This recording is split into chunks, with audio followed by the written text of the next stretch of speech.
Hello, all of my rat-faced little rodents of the world. My name is Eliza Pancakes, and this is once again another episode of What's in the Fucking Bag, Top 4 edition of Morgan's Drag Race. Tonight is once again one of the top 4 finalists who unfortunately did not win. Oops, did I spoil it? Oh well. Tune in after the jump to find out who.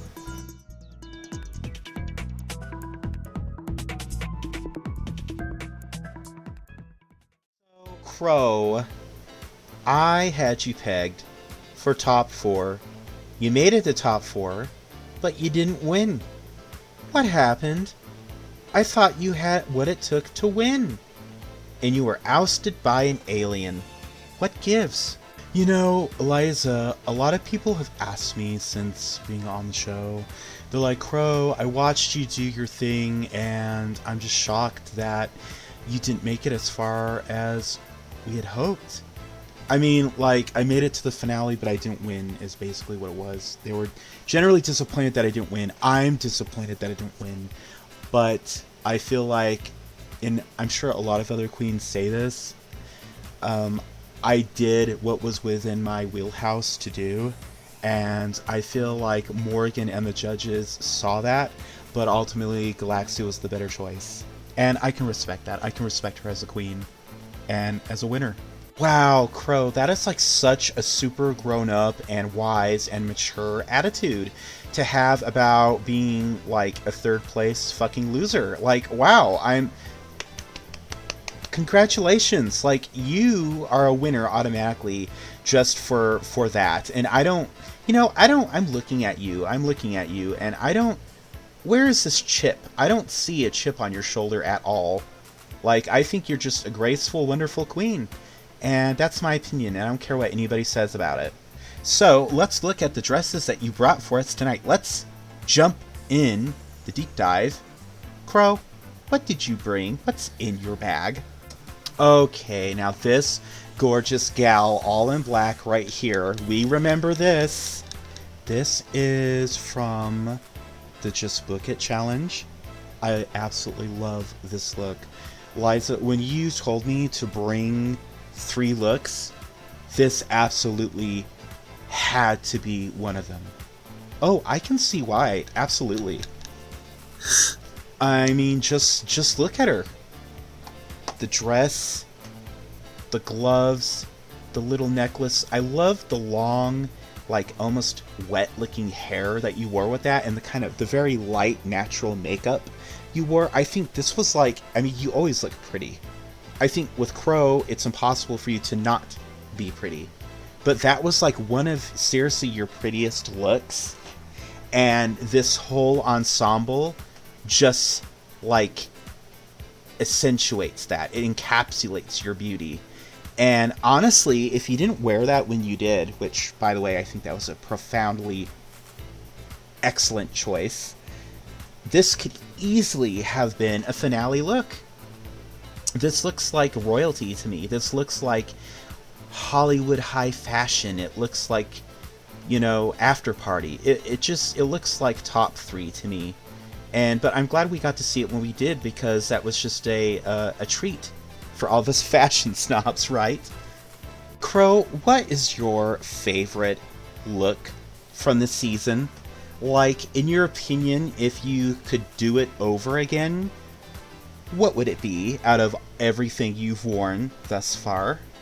Aside from the look that we just talked about, I would probably say my talent show look. I absolutely adore that look. And I don't really wear it as much as I should. And I have a friend who has been doing drag for about as long as I have. She's based out of San Myshuno, and her name's Bambina. I actually gave that look to her. And as far as I'm aware, I think she's like kind of conceptualized. She's made like a whole thing about it. And honestly, you will never hear me say this about anyone else, but that look looks so much better on her. If she ever gets on the show, she'll have to show you. She'll have to showcase it, because that's like her signature look now. Obviously, my Mrs. Crumplebottom Snatch Game, I know it wasn't really like, oh, a fashionable look, but I liked it all the same, because I got to be like this bitchy old lady and really step outside of myself and just play around with that. And it was just fun to do. And of course, the finale looks, I really enjoyed those a lot. And speaking of finale, this look here is what you wore for the lip sync. And I have to say, this is a very practical, functional look, like the little suit. I'm going to be honest, I wasn't sure what I was going to wear for that lip sync portion of the finale, but ultimately I decided to wear this. The shoes are stylish, but they're functional. And as we have already discussed, the outfit itself is stylish and functional. And that's functionality is the main purpose why I chose it. I mean, the color isn't really my color, but it's like if you look at this, you look at this, and then you look at this, it's a lot of black to be showcasing. And obviously you can tell black is like my primary go-to color. Black, gold is like my signature eye makeup. And I just wanted to do something different, like, you know, step outside of the box, I guess. Alright, and this one, lastly but not leastly, this gorgeous gal here. Oh my god, this was for the drag royalty. Yes, drag, the drag royalty. I honestly wish the skirt were longer. Like maybe just past the knees.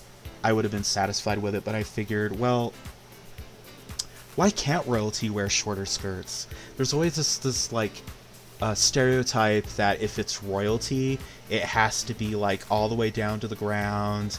Your ankles have to be covered. Your wrists have to be covered. Why can't it be sexy? And I chose black because it's sleek and it's sexy and it goes with anything. And of course, you know, the hair, the makeup that I wore for it. I really like this little black necklace here, the black diamond necklace. It's just this little thing, but it's the little things, the little attention to detail like that I love about your looks, Crow. And the shoes, the black shoes with the diamonds, ugh. I mean, all these things just scream royalty. Now, about complaints, because this is that kind of show, I share your opinion about the skirt. I would have loved to have seen it at least go down to the knee, like you said. I would have preferred, if you're going to wear the pantyhose, wear closed toe shoes. I give it a pass for this look, because honestly, it's so sickening, it's so fierce, like I can overlook that. You know what I'm saying? Oh, absolutely. And I feel the same way, because normally I would just not wear pantyhose. But I'm just like, well, I'm a princess or queen or a duchess or whatever for this drag royalty portion. You know, they normally do wear like stockings or pantyhose or whatever, so I just went with it. Right. And it works. For this, it works. And ultimately, I'm pleased. Which out of these three is your favorite? Out of these three looks that you brought?